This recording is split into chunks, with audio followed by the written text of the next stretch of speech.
Welcome to Kenton's videos. Enjoy the video. You start by trimming and shaping to your desired length. Push cuticles back so powder adheres evenly. Once done, lightly buff the nail plate with 180-240 grit to remove shine and wipe with alcohol to eliminate oils.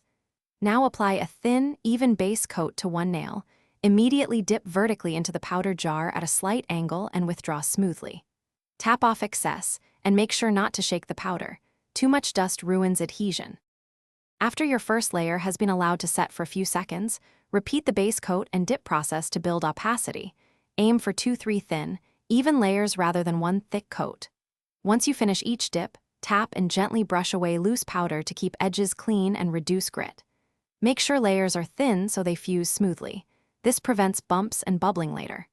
If you need extra coverage, add one more thin layer instead of overloading a single application. Once the color is built to your satisfaction, apply the activator evenly over each nail and let it dry completely. This hardens the powder bond. After drying, gently buff to smooth any texture, shape the free edge, and clean the nail surface before applying a thin gel or glossy top coat. Cure if required by the product. If you notice lifting or bubbling, remove the affected layer, clean oil from the nail, and redo with thinner coats. Prevention is thinner applications and a fully degreased nail. Thanks for watching. Consider subscribing if we helped you.